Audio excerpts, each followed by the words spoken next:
Faster by, good afternoon. Welcome to Mannin Line on Max Radio with the Infrastructure Minister, Russian MHK Michelle Haywood on today. If you want to get in touch, text or WhatsApp on 166177, email studio@manxradio.com or call 66 13 68. The DOI is huge.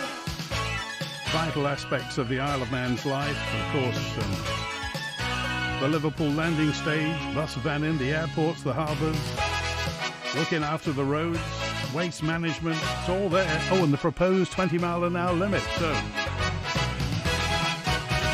loads to talk about today. Michelle Haywood, Faster by, good afternoon.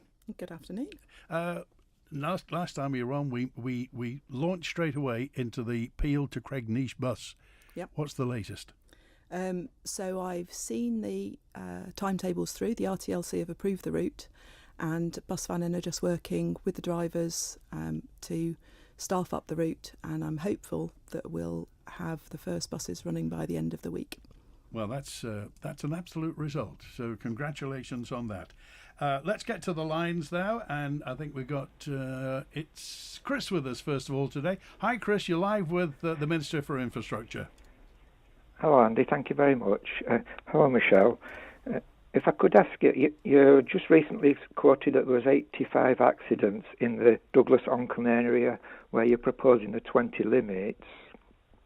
In them 3.5 years, how many vehicle movements has there been? How many journeys has there been in them 3.5 years? Okay. So we can get a percentage of the accidents. Okay, please. just pray see that again, because Michelle had an issue with the headphones. Just give us that again. Sorry, Andy. On Manx Radio, Michelle quoted that there's been 85 accidents in the last 3.5 years in the Douglas-Oncombe area. What I'd like to know is how many vehicle journeys has there been in the same period, so we can get a percentage, so we can understand what percentage of vehicle movements to accidents. Okay. Thank you very much, Chris, for the question. I don't think I did quote it on Manx Radio. I think the information was given in an answer to one of the members of the House of Keys that had asked the question about what do we have in the way of accident statistics. I don't have the number of journey movements with me, but I can undertake to see if we know about that. But we don't have routine monitoring of traffic through all of the routes into Douglas every day, and I don't know that we'd be very accurate in our estimation of that. We do, of course, have speed recording data which would record traffic volumes down various roads at various points, but I can ask the engineers and see if they can collate something. Not all of those roads are monitored at the same time, so you can get the effect where perhaps you've got roadworks in one area and people reroute and take different roads, so we might not capture absolutely accurate data. I think what the member was trying to elucidate was, on those roads, how many accidents are happening, and because we obviously haven't decided on where the 20 miles an hour are going yet, whether that was a factor in deciding it. But we've been quite straight all the way along that this wasn't necessarily a decision that was taken based on data. It's not a decision taken to primarily cut accidents. There will be that effect almost certainly, because we know that from studies elsewhere that where speed reduction has been introduced, the severity and the number of accidents does reduce. But this was a decision that was taken by Tynwald for a variety of reasons that were discussed, and you can go back and look on the Hansard for the debates in 2020 and 2023 to see what the reasons were that members gave for supporting this move. Chris? Oh, okay. Yeah, in 2022 then, Michelle, on the document that I read, which you said was from Tynwald, that's fine, there was 29 accidents, and each year it's gradually decreased to this year, in 8 months, not a full year, there's been 8 accidents. If you do go to the 20 limits, which I'm dead against, but if you do go to the 20 limits and you find that the accident rate increases from the 8 this year so far, will you go back to the 30 limit? I think the thing to be careful of here, Chris, with all due respect, is that because our number of accidents are fairly low, it's not possible to say, we can say there's a trend over time, and certainly we spend a lot of time with our highways network engineers looking at where accidents are occurring and engineering the road to reduce the possibility of accidents there. But the numbers are really, really variable year on year. So we can have a really good year because there's no frosty, icy days, for example. And we can all recall Bray Hill and how many accidents occurred as that. But that peak figure skews the accident data for that year. So it's really difficult to take what's a fairly low number and liable to vary year on year quite substantially, and then extrapolate sort of trends from those. I think it's very, very unlikely that if we reduce the speed on roads, we are going to increase the accidents. I've heard people tell me that they will be distracted by trying to drive at 20 miles an hour. And respectfully, I'd suggest that if you can't drive a vehicle at the appropriate speed limit on the road, perhaps you shouldn't be driving a vehicle at all. We all adjust our speeds to the appropriate speed limits. We all adjust them appropriate to the conditions. Within reason, there are a few people that will ignore speed limits and will constantly do it. But actually, I don't think that there is any evidence that suggests that accident data will show any increase as a result of slowing traffic down. All the data suggests that severity of accidents will be reduced. Sorry, Chris, are you against this in principle or just on certain roads? The only place that I would say that it's a good idea, the only place, is outside schools. I'm very happy there. Everywhere else, for me personally, I'm 66, Andy. I'm sure you know that. And I've been driving since 1975, I think, or 76. I've never had an accident yet. I'm quite capable of driving at 30. I do not want to be driving at 20. So I'm really dead against it. And I think, personally, I think it's appalling. I mean, myself, Juan and Julian reported on the radio that we'd been to public meetings of Michelle's, and I went to one at Ramsey and they went to one at Douglas each, and none of us could find any member of the public that's wanting the 20 limits. So, I'm really dead against it. Okay. And my personal thoughts are, if they do drop it down to 20 and there's still accidents, there's only been 8 this year. Fair enough, Michelle did state that figures vary. Yes, they do vary from 2020 at 29, 23 at 27 and 24 at 21, and now this year down to 8 in 8 months. It's not a full year. So the trend is that it is dropping at the 30 limits. Why do we need 20? I think it's outrageous. Okay. And if Michelle goes against the public's decision, I think that's truly appalling as well. She's a public servant working for the public, not for herself. Thank you, Chris. I think the thing to emphasise here is that we are out to consultation on this one. We have asked the public extensively which roads do you support and which do you not. So your views about only supporting it around schools, that's fair enough, but there are lots of people in residential roads who say, yes, I want this for my street. And you can almost age our residential roads by those that are 20, because anything we've built in the last 25 to 30 years has automatically been a 20. There's been no question over it and there's been no pushback against it. Whereas the older estates tend to be, even though the roads are not any more suitable for driving at 30 miles an hour, tend to be 30 miles an hour because that's what the default was. What I'd like to say in terms of driving at reduced speeds, that if you're driving at 30 miles an hour, it'll take you 2 minutes to do a mile. If you're driving at 20 miles an hour, it'll take you 3 minutes to do a mile. It's an extra minute to do a mile. And we're not making mile-long 20-mile-an-hour zones, so the impact that it will have on your journey time is likely to be small. But until we've consulted and listened to all of those feedback and decided where the 20 miles an hour are appropriate and where there is community support, those schemes are not going in. They will go in due course when we've got all of that feedback analysed. Okay, all right, Chris, we appreciate your call. Thanks for that. Got a note in from Ian, who just said, I think Michelle Haywood is doing a great job of stoically defending this, which is something that obviously her department has to do. And this was brought in, proposed by, I think, Mr. Shimmins years and years ago. Could you ask Michelle Haywood, if the slate were blank, would she actually start this herself now? If the slate were blank, I suspect we would probably think that it was a sensible thing to do. So the previous caller, Chris, mentioned road safety is improving. There is a continuous review of road safety measures. So the Road Safety Partnership, working with the Constabulary and with the department, constantly looks to see where there are accidents, where there are near misses. And remember that in those accident stats that Chris was quoting, that's just the accidents that get recorded. They're just the ones that police get recorded. So you don't get somebody knocked my wing mirror off or somebody bumped into me, because if the police didn't need to be called, it doesn't figure in those stats. They're an underestimate. So we are continually looking at roads and looking how to improve the safety on roads. I suspect this would have come in the list. I don't think it would have come up as high as a priority had Tynwald not made their decision.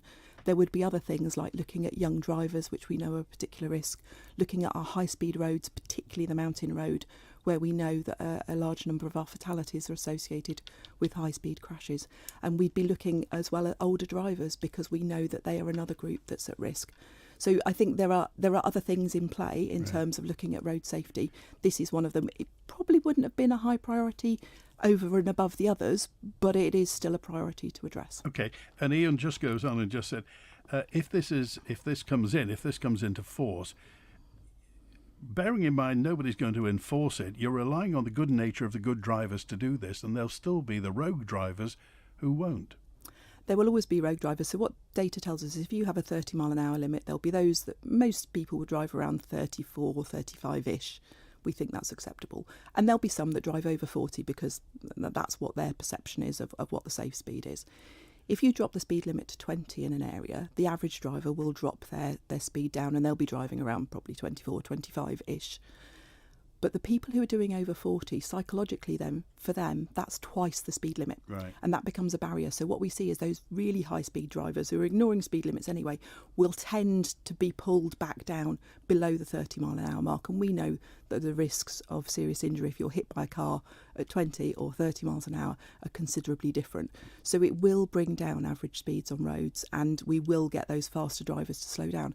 And it's not true to say the police won't enforce it. They will enforce these like they enforce any other speed limits on the basis of risk and resource. What the department's committed to is once the 20 mile an hour signs are up and the zones are in place, that we will look then to re-engineer roads if necessary to force the traffic to slow down. And we've got examples of doing that up at St Mark's with the planters or in Port Sodrick with the giveways. And so there are a number of tweaks that we can make to road layout that will actually force traffic to slow down. But you're right, I'm kind of relying at the moment on the good drivers, the law-abiding people out there who'll see a 20 sign, who will understand that actually by doing that they're reducing the risk to other people, they're making the living environment for the residents more pleasant, and that they will slow down. Okay, David's with us now. David, you're live with Michelle Haywood, MHK.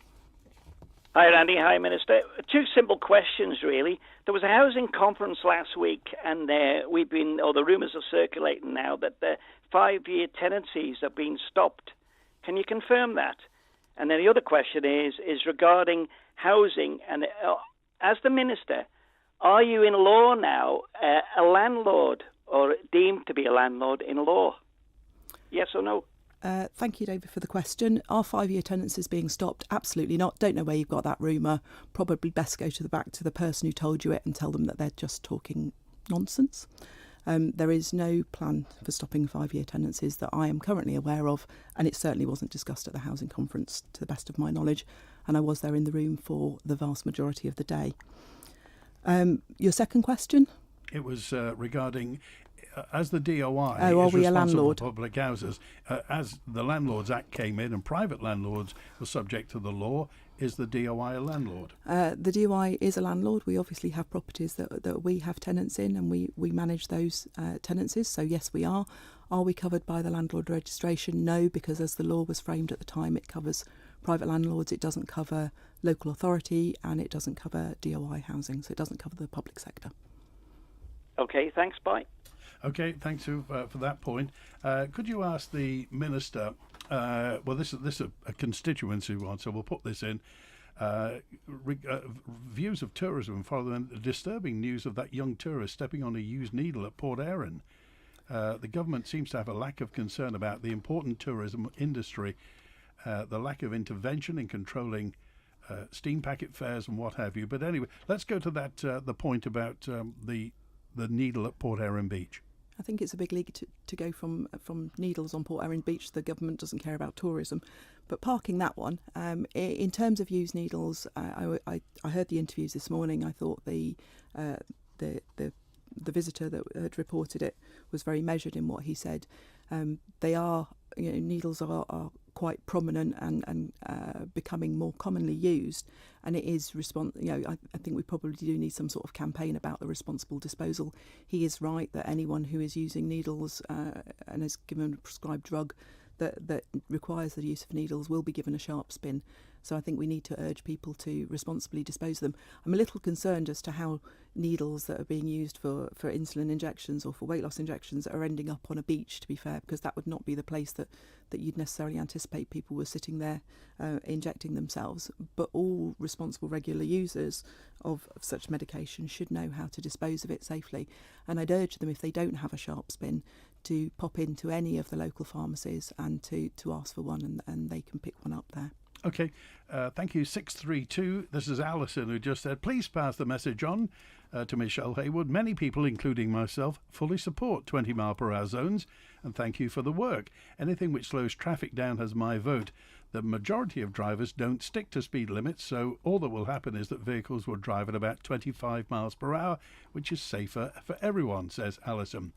And 927 says, could you ask the Minister for the DOI, will the horse tramway be completed for the 150th year next July? What stage is the planning at? Is the tramway going to be over-engineered to fulfil the possibility of electric trams? Of course, that cost will go up. And it's allied to that, there was one in from Jane in Douglas who said, could you ask Michelle for an update on the completion of the horse tram track for the 150th anniversary? She spoke at the Ballacamine Roadshow and said the money for it would have to be found and it couldn't be done in time.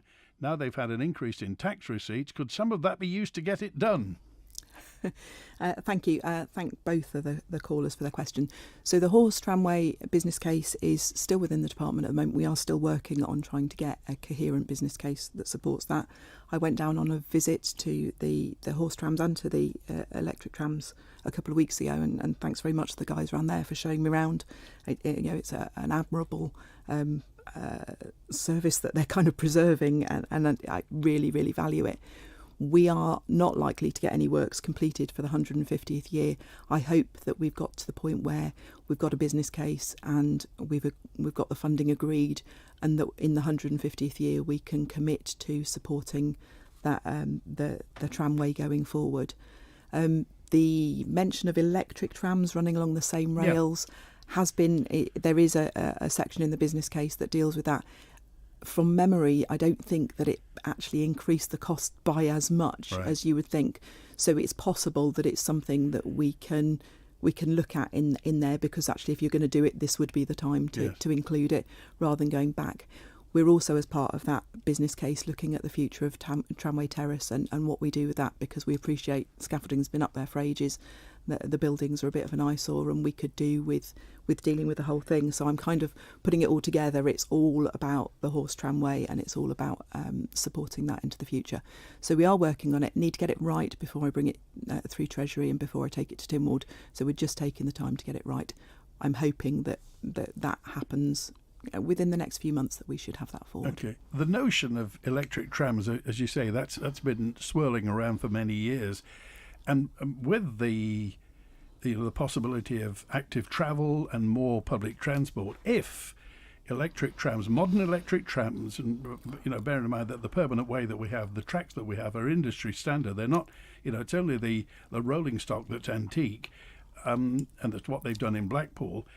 If we did have electric trams, would the DOI run them? The DOI runs pretty much all of our public transport. Okay. I know I've spoken to counterparts in the Channel Islands where they outsource their bus service, went out to procurement and have a private company running it, and their concerns were loss of control over timetabling, loss of control over the service, loss of political control over what was going on. I don't think there's any move here to talk about outsourcing any of that. Right. We have two distinct transport, although we try and run a coherent transport sector with two distinct, our buses are about our commuters and our visitors getting around the island to all parts of the island, whereas our heritage rail is really it's a visitor attraction. And I know that, myself included, locals enjoy going on those attractions, but they're really there as the historical visitor attraction thing. There is a move to try and join things up as much as we can. I don't suppose there's not a lot of commuter traffic necessarily along the prom that would stack up a good business case for investing in yet another variety of transport on the island, though. Okay. We're with Michelle Haywood, DOI Minister, on Mannin Line. If you want to get in touch, by all means, text, email, call, WhatsApp.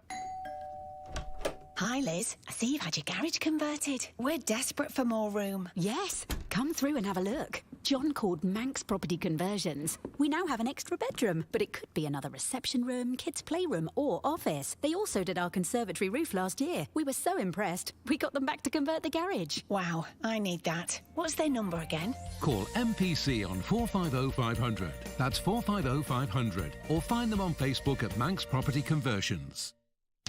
Spectrum Windows. If your house needs a new look and your windows ain't in rain, keep those cold breezes out and make it look like new again.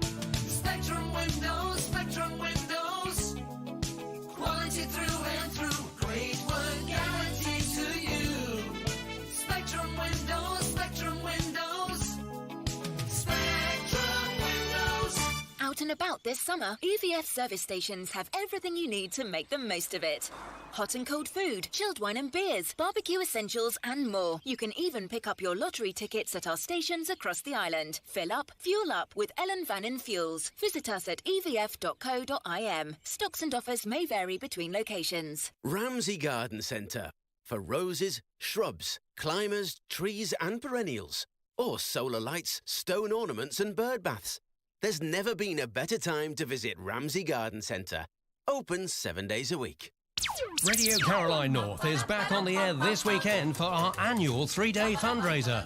Thanks to your generosity so far, we've been able to expand our broadcast operations and prepare our ship Ross Revenge for that much-needed trip to dry dock.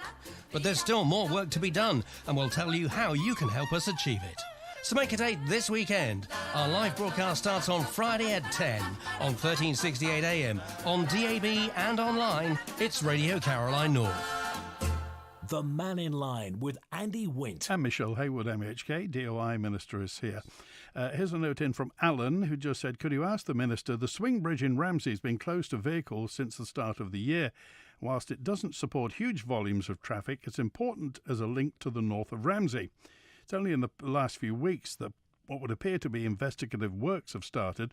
No clear indication of when the bridge will reopen. Obviously, it's open to a foot traffic. In the meantime, what's known as the Stone Bridge by Bowring Road in the town is taking all the traffic north. Does the Minister have any information on the progress of the Ramsey Swing Bridge? Surely after 7 months and counting, this needs to be given some priority. Yeah, thank you very much for the question. So the investigative works were completed quite a while ago. Because of the historic nature of the bridge and the historic structure of it, and because of its status, the team that looking at the repairs had to liaise through the relevant authorities to get permission to do the works on it. The deck is hardwood timber. It's relatively hard to source. However, I'm delighted to confirm that last week, that wasn't investigative works, that was the work starting. It's anticipated that the work should take 2 to 3 weeks, notwithstanding bad weather activities or us finding anything untoward when we're in there. I did myself go and visit it last week, possibly on Wednesday, and have a walk across and have a look at what was going on. And so the rotten timbers underneath have all been excavated out, and we're just at the process of fitting the new timbers and then fitting the new surface. So I am hopeful that will be open sometime in the next couple of weeks, but obviously it'll be subject to all the engineering checks to make sure that it's safe to open to traffic. They just wanted confirmation that it's definitely not going to be mothballed and it will happen. No, absolutely, it's not going to be mothballed. It is one of those lovely structures, and some weird bits in my history. I'm quite interested in historic bridge structures generally, so it was one of the things I was quite keen to pick up with the team and check that they were on it and that all of the repairs are being done appropriately and that the bridge is being preserved for future use. OK, Julian's with us now. Hi, Julian, you're live with Michelle Haywood. Hi, Andy, and hello, Michelle. Hello, Julian. Hiya. Your private members bill, the Safe Access Zones and Protected Public Places bill, what protected services is your bill addressing, and what justification is there for its implementation? So I think this has been well covered in the debates that I had in the House of Keys, and there is also the shorthand story that's up on the Tynwald website, which links to all of those and links to the speaking notes and the debates that you can read through. There was quite a lot said about it. So in terms of services, it's designed to protect any medical or scientific service that is experiencing disruptive behaviour from people who object to lawful activity going on that site. It's designed to stop anyone from harassing any service users or service providers going into those sites. And there are a number of examples, and I cited them in the House of Keys speech that I gave when I asked for permission to move the bill. There's a number of examples from around the island. They're not on a large scale. Some of them you wouldn't necessarily be aware of as a member of the public. However, in speaking to the Department of Health and Social Care, particularly social care, and in speaking to companies that do scientific research, and in speaking to medical services around the island, I'm aware that there are various issues that pop up from time to time, and this piece of legislation was purely to strengthen the protection for vulnerable people accessing legal services from being harassed or filmed or having their data published or anything that would cause them harm. Right. See, I've got some grave concerns about your bill. The open-ended nature throughout the bill's clauses. For example, the inclusion within the list of your protected services of the words any other activity. Also, there's no upper limit to the duration or the size of these so-called access zones. You've got vague and subjective language used in the punitive clauses like influencing recklessly, either directly or indirectly, which could potentially criminalise anyone, especially considering you've written that the access zone's locations will be anonymous. The only legal remedy to stop or reverse an access zone order being an expensive petition of dolience, which I would have thought would have created a two-tier system. Only the rich will be able to fight it with lawyers. Okay, Michelle Haywood. There's lots of questions in there, so before you get too far down the line, it was deliberately framed that we could put any other activity in so that obviously, and if you've read through the bill, you'll know that this is the procedure. It would be the Department of Health and Social Care or the Department of Home Affairs, depending on which bit of the legislation you're looking at, that would have to agree to review an area and to decide to designate it as a safe access zone or to put a public space protection order in place. The reason for including any other activity is that it was future-proofing the bill against things that perhaps we can't foresee now that may cause problems in the future. But there are lots of checks and balances because the department has to agree with that and has to work up the scheme, and then it has to come through to MAUD for approval. So there isn't just we can write this and impose it on people. The size of the access zones is actually framed in a way that allows us to define it by distance, to define it by geographical feature, or to define it by a combination of those. And so it's not that it's limitless, because that would clearly be bonkers. It's designed to protect people who are accessing the service. So, for example, you may want to include the car park that goes next to a clinic, for example. You might decide that because there have been, I don't know, protests on the road outside with graphic images that were really causing an upset and intending to deter service users, that you would include the roadway outside in order to create that safe buffer zone. So it's deliberately framed, and the department does have to set out its reasons for where those safe access zones would be. There is the possibility that some of those safe access zones locations are not publicised in a normal way because some of the locations are so sensitive it would be reckless for us to publish the location and draw attention to it. So particularly I'm thinking of examples here within the social care setting where we have homes that maybe think. Now obviously locally that would be published, and my hope would be that people respond in an appropriate way, that if you were warned by a policeman that this order was enforced for that area, you would know that information and you would respond accordingly, rather than doing it. It's not intended that they all be anonymous, and so it's daft to claim that. It would almost be counterproductive, but there are some locations which are so sensitive. Radio Caroline. We shouldn't. Oh, Radio Caroline's coming in. There are some locations that are so sensitive that we shouldn't publish their locations, and so that's why that clause is there. So it will be a risk-based judgment by the department. And you're right, there are clauses in there about influencing people and trying to influence them. Now, just to give some context to this, I lived for a while in Ealing in West London, where the protest outside the Mary Stopes Clinic there led to something very similar being enacted in Ealing, and it was the first time that safe access zones around abortion facilities were put in place. And I saw on a daily basis how intimidating that was. And people can say to me, well, I've got the right to stand and pray silently anyway. You do, but actually your presence can have an intimidating effect on people. And unless you put yourself in the position of a vulnerable service user, possibly accessing a very difficult difficultly made decision to use a certain service, you have no idea just how your mere presence can affect that. And that is what we are trying to avoid. So there is a deliberate framing in there that allows those activities to be done. The current status of the bill is we went out for consultation, and I have published the consultation responses, and there are some clauses that we will be I will be working to bring some amendments through to tighten up the language and to improve the language before I bring it back for third reading. Okay, Julian? Well, you mentioned abortion, but that's already covered under Dr. Allinson's private member's bill that became the Abortion Reform Act in 2019. So abortion's already covered under access zone. But I notice when you talk about sensitive, your new bill also includes the UK Animal Scientific Procedures Act. So are we going to see no-go zones around animal experimentation laboratories on the island? And by the way, we've got 4 major pieces of legislation on the island: Public Order Act, Protection from Harassment Act, Equality Act, and the Criminal Justice Act. And what about our human rights? You know, you're talking about, outside in the roadway. We've got freedom of expression, we've got right of assembly and association, and freedom of movement. And from what I can see, just to summarise, all these factors that I've mentioned about your bill create a situation where potential misuse or overreach isn't just hypothetical, it's structurally enabled by the bill itself. Okay, all right, we'll leave it there. Just a final word.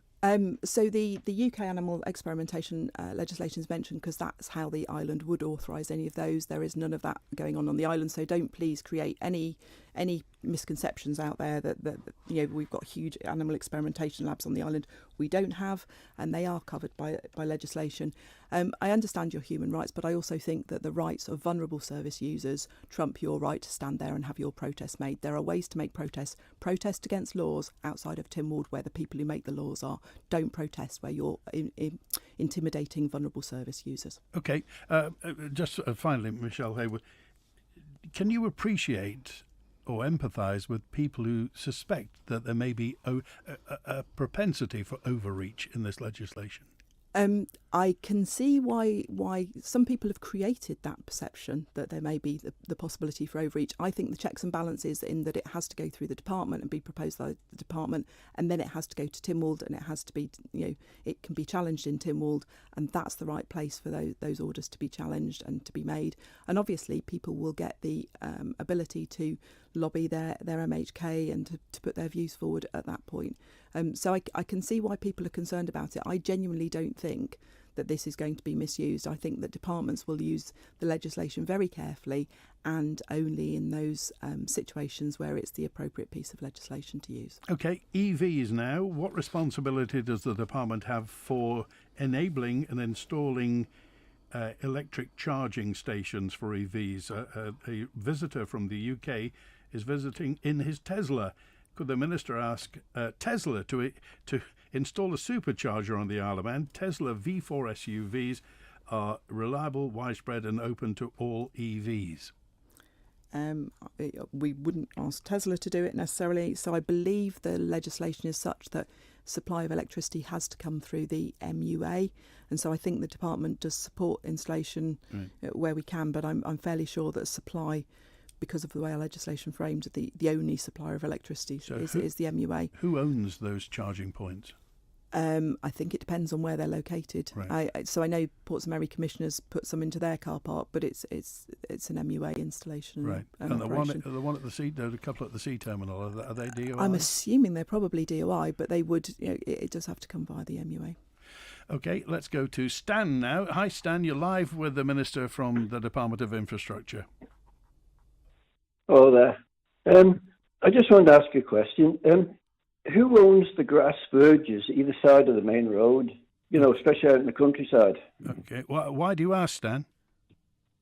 Well, it's getting a very common thing in the countryside because people are putting big stones and boulders around their gates, and if you hit them, who's liable? If it belongs to the highway board, are they liable, or the people that put them there, are they liable if there's an accident? Okay, there's a lot of that in the countryside, isn't there? Thank you very much for the question, Stan. I think my advice is that if there are stones on the grass verge, probably don't drive on the grass verge. Try and stay on the road and try not to hit them, obviously. It depends on the location of the grass verges. Some of them are maintained by DOI because they're on major routes, and so we'll go out and cut those. Some of them are the landowner's responsibility to maintain and operate those.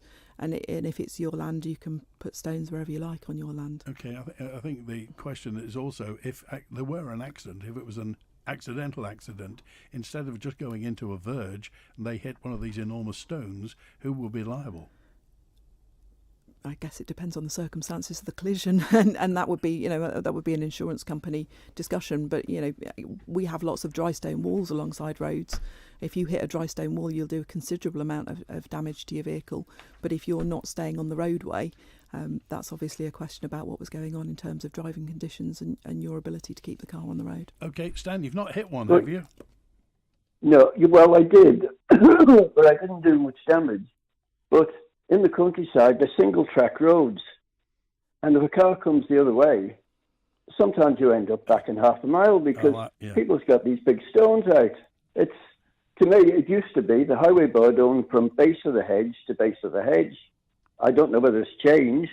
Nobody's informed me, and I own property joint on the road, but nobody's informed me to say that I now own it. All right, now that's an interesting point. So if it's a single-track road and there are properties along it, and they, if you like, mow the verge and put these big stones to stop people going there.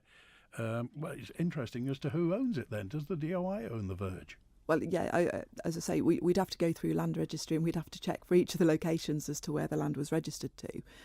I can see if you are somebody who lives down a single track road, you try and preserve those verges, because having vehicles driving over them is going to lead to the grass being ripped off and erosion, and eventually you end up with muddy ditches at the side of the road, which is in nobody's interest.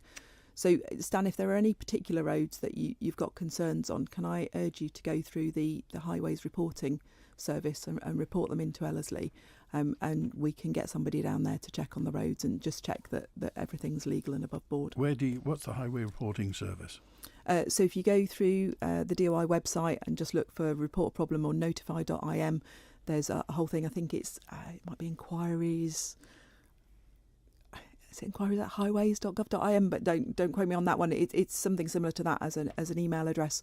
So you can drop in your complaints and everything to that, and that is the quickest way to get any highways issues onto the system so that they can be evaluated by our engineers and any response can be planned and prioritised.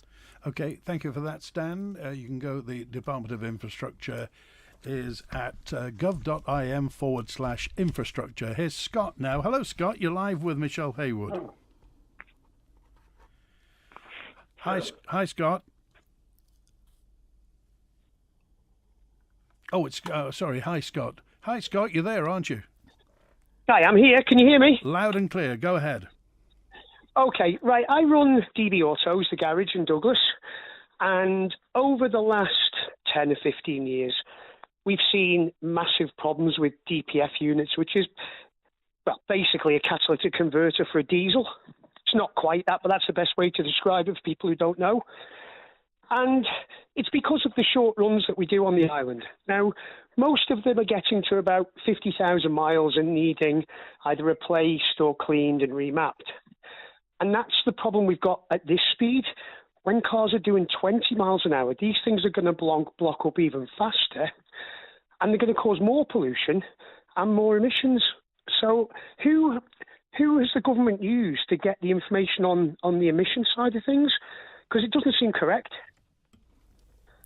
So I'll pick up on this. You're right. The island has really short runs, and unless you can take your vehicle and chuck it over the mountain on a regular basis, you're never going to get up to those kind of speeds that you need to regenerate the DPF. So that's a feature anyway. But what we know from traffic speeds across Douglas and Onchan particularly is that traffic speeds are not much greater than 20 miles an hour for most of the time. So those existing problems or that existing constraints will carry on irrespective of whether the roads stay badged at 30 miles an hour or say at 20 miles an hour.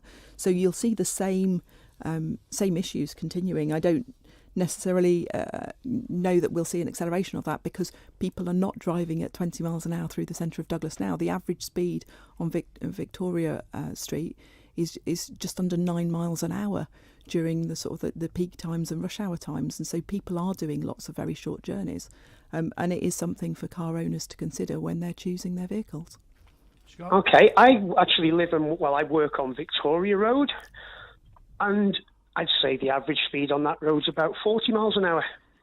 Well, that's Victoria Road, not Victoria Street. Yeah, Victoria, I'm just saying, I'm using it as an example. Okay, so yeah. people, I don't see, I've tried driving around at 20 miles an hour quite a lot lately, and it just doesn't work. You're not moving, you're taking too long to get there, people behind are beeping at you. What I'd also like Mrs. Haywood to answer is, she's very prominent on Facebook, as are a lot of people these days. Surely she can see the amount of negativity on every single post about these 20 mile an hour speed limits. Okay, so with response to Victoria Road, that was one that came up quite a lot in the drop-in sessions that we ran, and I'm sure it's there represented in the consultation. I think there's almost sort of 3 phases to Victoria Road, depending on where you are as to what the appropriate speed might be. I take it, your evidence that says the average speed up there is 40 miles an hour. If that's the average, I'm worried about what the top speeds up there might be. Certainly down the lower end as you come to where the old wine right used to be, and you're coming towards the villa. The speeds there should be much slower, and I suspect when we've done the re-evaluation of the consultation responses for that roads that there might be some differential coming in along there. With regards to Facebook, you're right, I do try and comment, I do try and go in and correct inaccuracies, I do try and provide factual information so that people are debating the actual information rather than supposition or made up stuff that quite often presents itself on there. You are right that there are a number of negative comments, and I do see those, and I do take notice of those. However, I'm also aware of a lot of people within my own constituency and outside of that who come up to me and say, I'm not commenting on Facebook because if I do, somebody will jump on me and there will be a whole pile on and they'll all tell me I'm wrong and they'll all be aggressive and nasty, so I'm not commenting. So my considered opinion of Facebook is it is one source of public opinion. It is not the reference point of public opinion.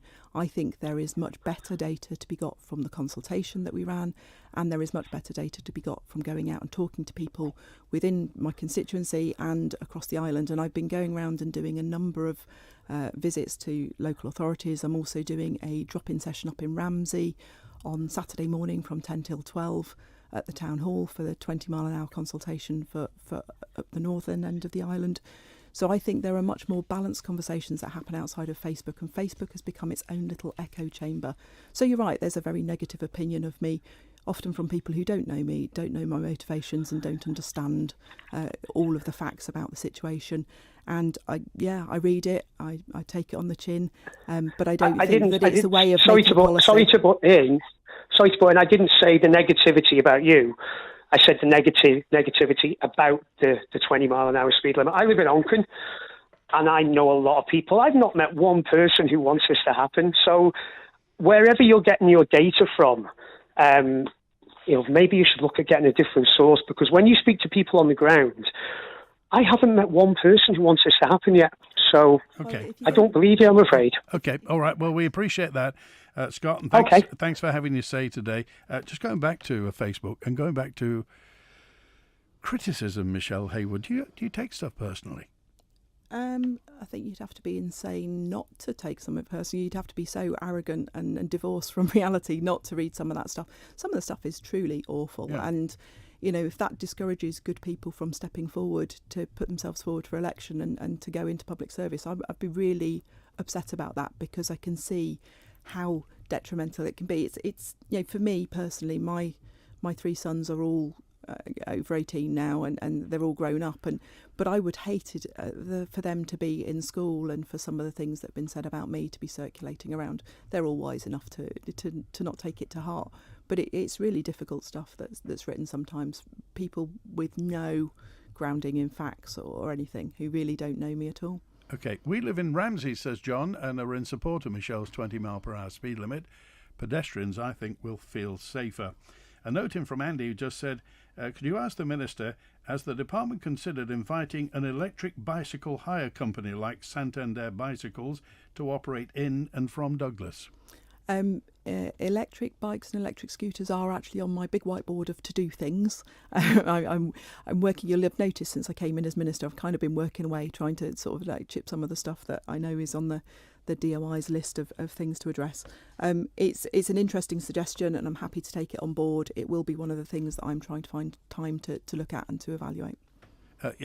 Trying to find... I mean, your department is absolutely huge. I mean, there's probably only... Claire Christian, who's probably got more on her in tray than you have.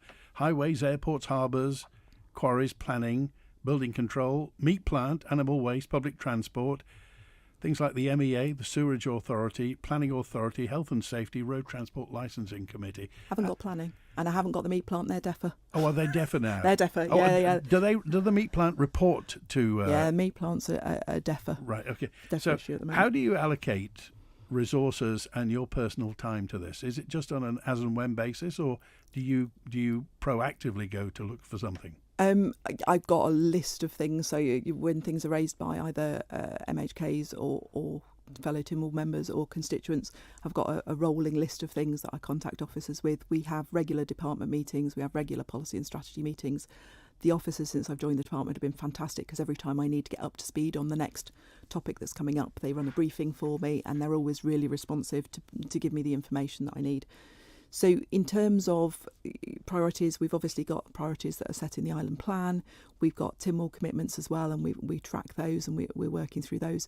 But you're right, the department is so huge, and I suspect we are the department that touches everyone's lives every single day at a number of touch points. And we don't always get it right, and it would be stupid me to claim, but actually we do get it right a lot of the time. So if you drove into the radio station today on the roads and your journey was smooth and everything, that's because we've done the work on repairing roads and stuff like that, and we get some pushback about things like the mountain road being closed. We're closing roads off because we need to work on them, and we have to find the time to do that work to make sure that road surface is safer and it's there for everyone to use going forwards. Okay, we're almost out of time, but just want to remind you that Summerland 50 Remembering for the Future exhibition is on until the 9th of August. It's a week-long commemorative exhibition exploring the years before, during and after the fire of the 2nd of August 1973. It's at the Villa Marina Arcade, and it's been organised by Summerland Memorial Limited. Fed up sifting through applications and hitting dead ends? We get it. It's not the high-flying life a boss should have. So step away from the desk, make a coffee, and let us take the reins. Orchard Recruitment adds a refreshing change to your hiring process. Getting to know your business and culture before finding you the right people. We won't send you any old CV. We'll cherry pick. Make your next onboarding fruitful. Visit orchardrecruitment.com. Welcome to the Miller Chapter Ramsey Summer Sale, where you'll find fabulous reductions throughout the store, from beds and flooring to sofas, cane furniture and accessories, rugs, pictures, mirrors and even wallpapers. Plus, the friendly Miller Chaps team are here as always with a warm welcome and expert help and advice when needed. Don't miss the Miller Chaps of Ramsey Summer Sale, now on. Creating a home where you'll love to be. Miller Chaps of Ramsey. Now's the time to make the most of the outdoors, so head to Riley's Garden Centre. Whether you're planting, pruning or just relaxing in the sun, Riley's has everything you need. From garden machinery to tools and compost to outdoor furniture, barbecues and more. Transform your garden into your paradise with a little help from Riley's. Open 7 days a week on Cool Road, Braddon, or browse online at rileys.co.im. Riley's Garden Centre. Everything for the great outdoors. The Mannin Line with Andy Wint. And the DOI Minister, Michelle Haywood, is with us. We're almost out of time. Just a quick one regarding road resurfacing. Is it true this is a company from across that's doing it? What's the name of the company that's doing it? Keeley's. Keeley's, okay. Do their staff, this is a question from Andrea, do their staff require work permits? So I'm not entirely sure about the work permit question. Keeley's are in the middle of a 5-year contract. The department went out for a contract to do summer works and to do a considerable number of micro-surfacing and planing jobs and everything that we just don't have the men or the machinery to manage to achieve that level of work. So we have a summer works programme. This is the 3rd year of it, as far as I'm aware, and Keeley's do come over and I'll apologise to the lady in Colby who messaged me the other morning to say, why are the DOI sweeping my road on a Sunday morning at 7:30? And that's because Keeleys were arriving at 8 o'clock to resurface a road. They work incredibly hard, and they work lots of hours across that time to try and achieve the targets that we've set for them. Okay, so it's a 5-year contract. How far are they through it? I think they're 3 years, and this is the third year of the contract, so another 2 years to run yet, and it forms part of the summer plans for the department on how to achieve as best we can for the roads on the island. Okay, and that's and of course it was obviously prior to you that they were awarded the contract, and that's purely because we got rid of all the direct labour and the plant years and years ago. The department has been getting smaller over the years, there's no denying that, but we are working really, really hard to work A, within our budgets, and B, achieve as much as we can for the money. We're trying to be really, really efficient about what we do. Okay, lots of people have asked this, so I'll put it to you, and we are 14 months away from the next election, and they are saying, Michelle Haywood, will you be standing in Rush in September next year? That is my anticipation at the moment. I intend to stand again, yes. Okay. Thanks for popping back, by the way, so soon after the last one. Would you pop back again soon in the future? Andy, it would be a delight to come back again and see you. Thanks for being with us today. Good to hear from you. That's been Michelle Haywood, MHK, Department of Infrastructure Minister. On Thursday, the Treasury Minister's on. Dr. Allenson will be on. If you want to get a question in, normal routes, email manninline@manxradio.com or the answer phone on 682-631. Friday, we're going to be live at the Royal Show with a panel of guests talking about agribusiness, agriculture, finance, ecology, the whole bit. And next Monday, Claire Christian, MHK, the DHSC Minister, will be live on Mannin Line. But for today, thanks to Chris on the phones, thanks to Michelle Haywood for being with us, and thanks to you for being involved in Mannin Line. Enjoy the rest of your Tuesday.